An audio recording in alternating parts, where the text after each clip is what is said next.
We are aware that the Companies Act 1956 has been amended in 2015, wherein the format of the balance sheet and the format of the profit and loss account statement have been modified.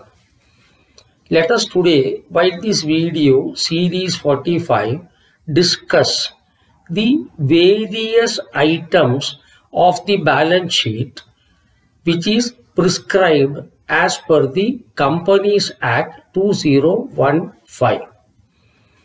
The modified format of the balance sheet is available in Schedule 3 of the Companies Act 2015.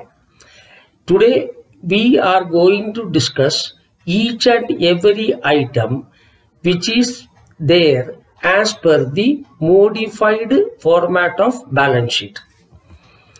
Let us first discuss the format, how it shows.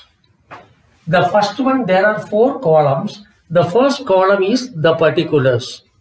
The second column is the note number. The third one is figures as per current reporting period. And the next one is figures as per the previous reporting period. Now we have 2 figures which are based on 2 audited balance sheet. One is as per the latest audited balance sheet and another one is as per the audited balance sheet which was prepared year before last. This enables the user to compare the current figures with that of the previous figures. Now the purpose of the note number is, in the note number in certain cases, if you want to know a further detail on the items appear here, you have to go to the note number which is given the explanation for this figures which is appearing here.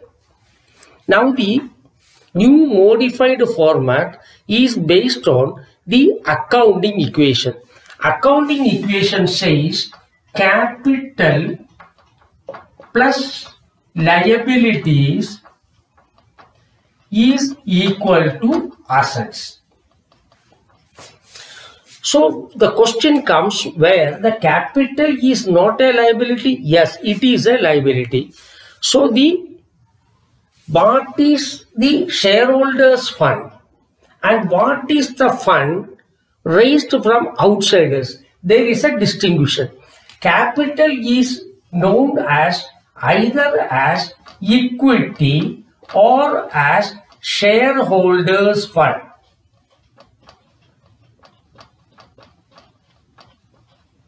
Naturally, the company is liable to pay this amount to the owners when the business is wound up. So that is why the capital or the equity or the shareholders fund is appearing as a liability. Normally, the word liabilities refers to the amount payable to outsiders. So we have equity plus liabilities as the first item appearing in the balance sheet, where equity is a shareholders fund and the liabilities are what is to be paid to the outsiders. Now let us go into each of these items first. First one is share capital. I will write first shareholders fund. Shareholders fund is divided into 1 share capital. That is nothing but the capital brought in or the amount invested by the shareholders in this company. It is known as share capital, means capital has come through investment in shares. The second item is reserves and surplus. We know The surplus is nothing but the profit generated during the reporting period, which is retained in the business. Whereas the reserve is the profit generated prior to the current period and retained in the business. That is the difference between the reserve and surplus. Now, there are so many reserves. It can further be classified into capital redemption reserve, debenture redemption reserve, revaluation reserve, subsidy, etc. There are so many. I am only telling what are the important things. Now, let us go into each one of them. All these are earmarked from the profit generated to meet a certain liability. Say, for example, the capital redemption reserve is, suppose the company has issued some preference shares which are to be redeemed after some time. So whatever may be the profit that is generated over a period of time are kept aside or earmarked to meet the liability occurring to the preference shareholders. That is what capital redemption reserve. Second one is debenture redemption reserve. Say, for example, the company has raised some funds from the public by floating debentures. Suppose they are redeemable after a period of 7 years. To meet that liability which may occur at the end of the 7th year, a part of the profit which is generated in the first 6 years, company keep it aside to meet that liability. That is what is called debenture redemption reserve. Now coming to revaluation reserve, sometimes what happens, the company might have purchased some assets, say for example mostly the land, about 10 years before. The market value of that land has gone up multifold. So what the company does is, they revalue the asset in tune with the market price. So naturally, there is a difference between net block value or the purchase price or the depreciated value and the current market price. The difference between these two, the difference between the net block value and the current market value will appear as revaluation reserve on the liability side of the balance sheet. Now, subsidy. Sometimes the central government or state government announces certain incentives to attract the business to set up their factories in backward areas. When they set up their factory in the backward area, they provide some incentives called as subsidy.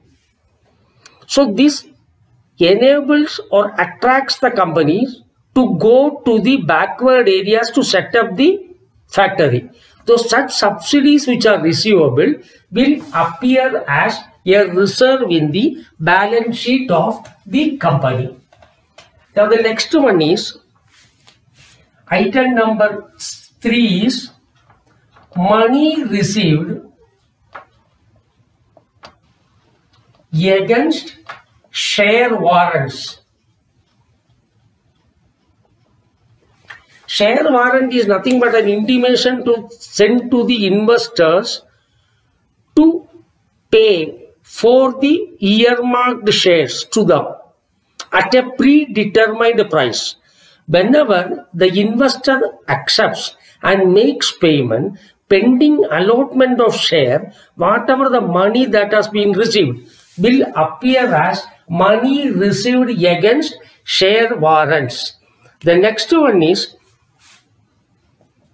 share application money received pending allotment.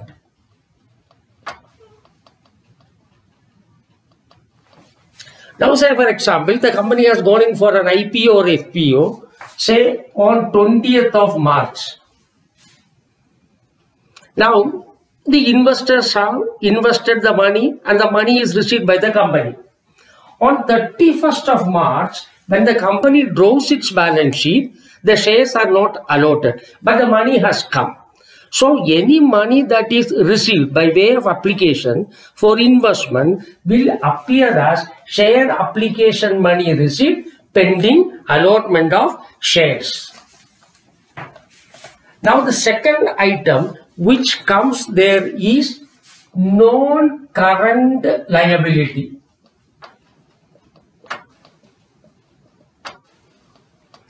I have told you non-current liability is any liability that is to be paid after a period of 12 months.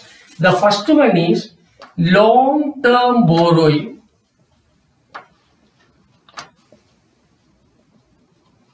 Second one is deferred tax liability. And the third one is other long-term liabilities.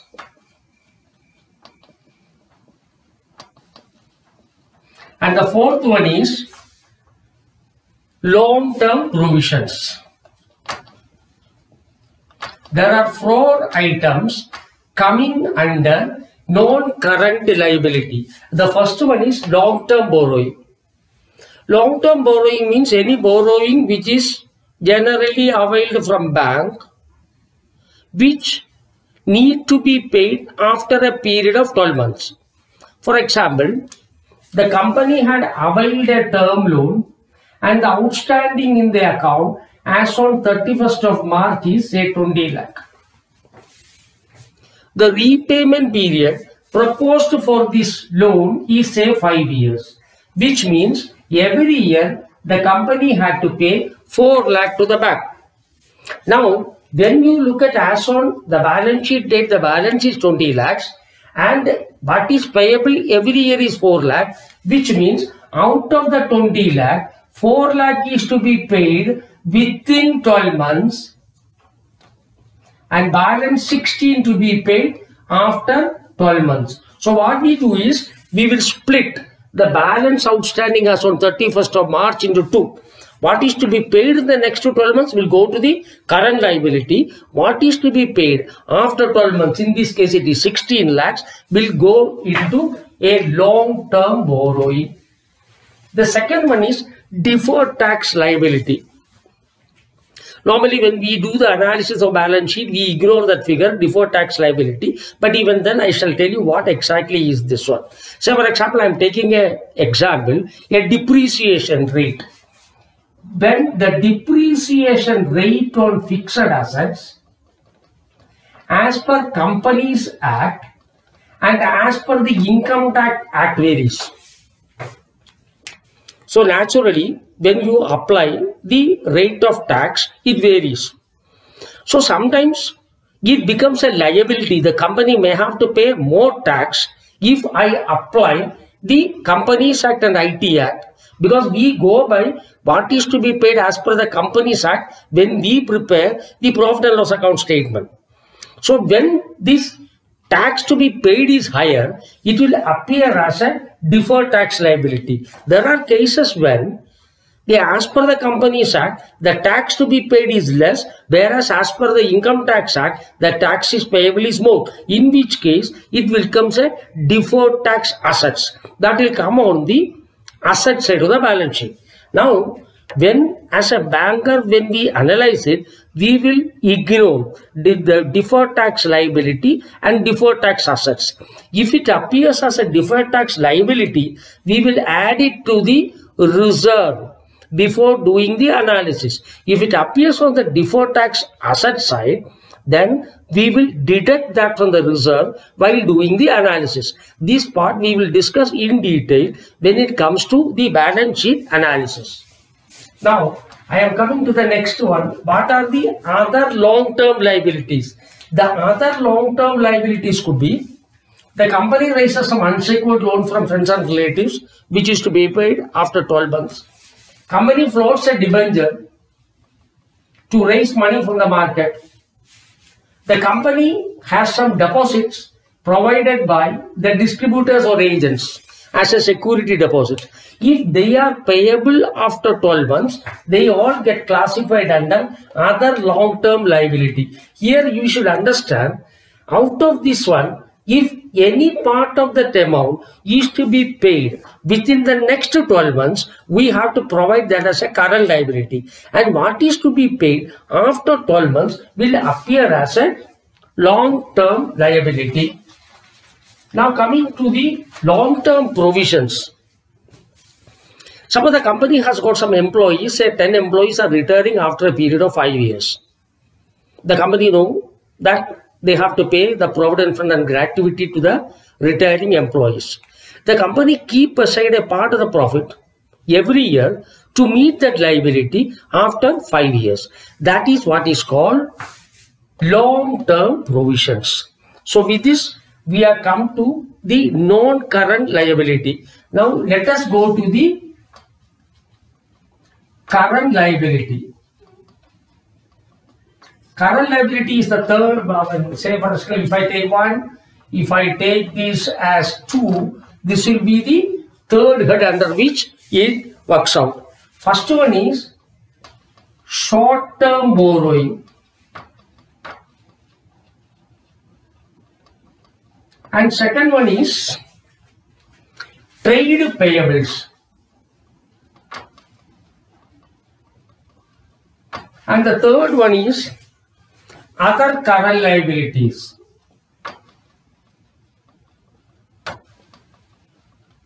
And the last one is short-term provisions.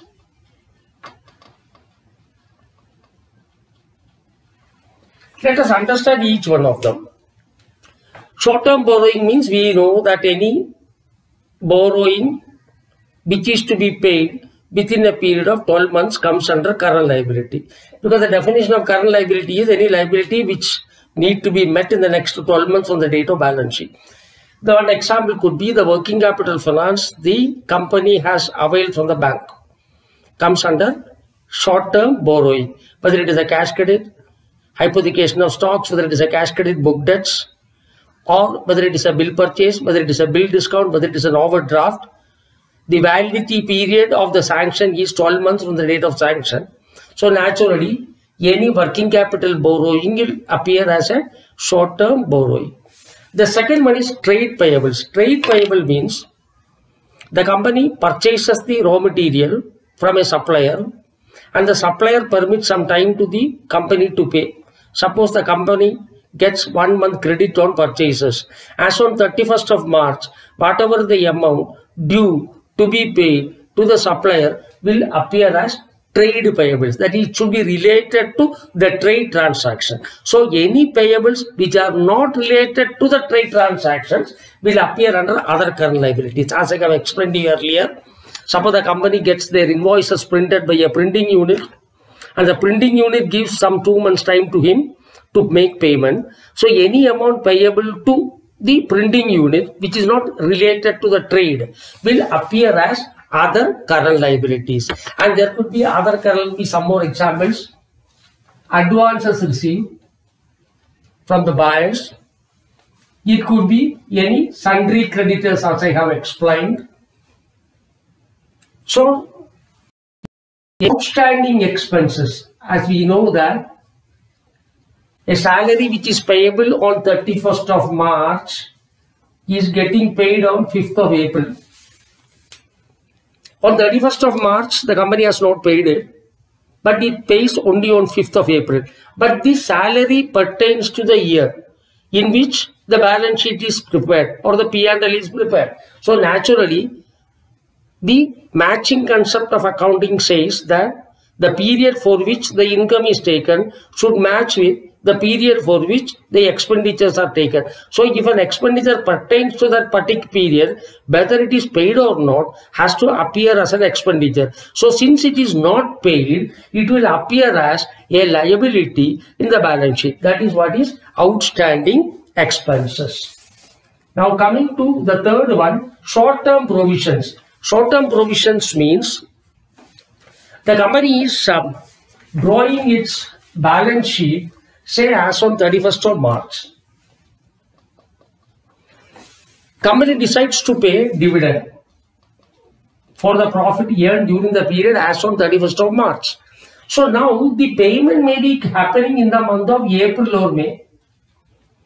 So it is a crystallized liability. What exactly is the amount that is to be paid is known to the company. So that is why the short-term provision means he will make a provision to make payment of dividend.